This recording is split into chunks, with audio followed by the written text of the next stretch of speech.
Hello, hello. Good morning po mga langga. Magandang araw ng Saturday. So, April 5 po ngayon. Ito po ang ating menu for today. Our recipes for today is adobong manok po. This is my way of cooking chicken adobo.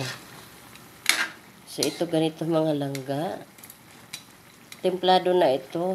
Completos regados na ang aking chicken adobo. Hindi ko na pinakita paano ko tagtarin, paano ko anuhin ang chicken ko. So, ito, chicken adobo tayo.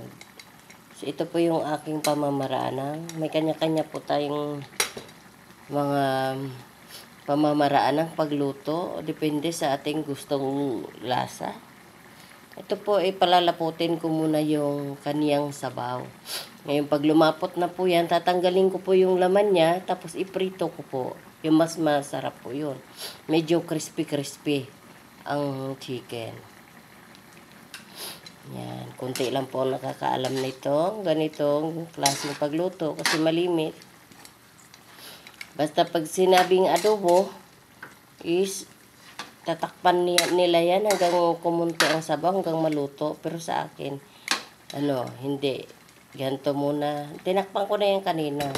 So, medyo luto na po yan. Kaya ngayon yan, paanuhin ko yan. Medyo palaputin ko yung pag kumunti na yung sabaw niya.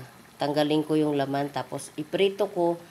Tapos, pag naprito na yung sabaw, yan, saka ko pa isama yung pritong manok. Tsaka yung kanyang sabaw. At least may sabaw pa rin. Pag kinain mo yung chicken, crispy.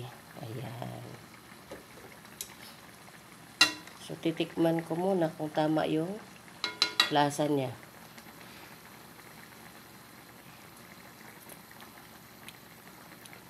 Yan. Tama na po ang kanyang lasa. Hindi natin dagdagan or kung ano-ano pa mailagay. Kasi tama na po ang lasa. Hindi naman po maganda kung maalat ang So, dito po sa Belvedere mga langga, sa paradahan, kasi dito po ako nakatira.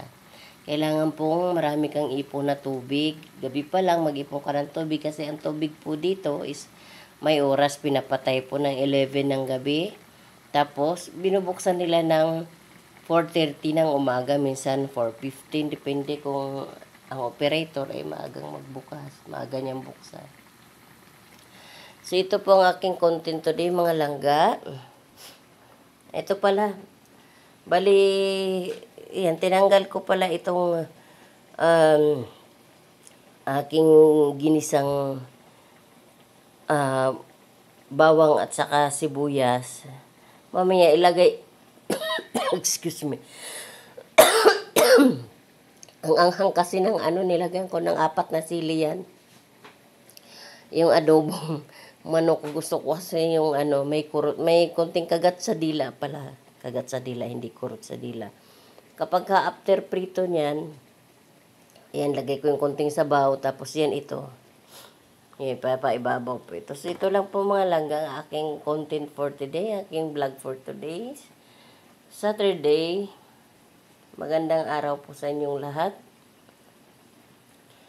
Good vibes po. Good vibes po tayo. Ayan, nagkasamid-samid na ako dahil sa maanghang-angang sabaw ng adobo. Babay na po. Love you mga palangga.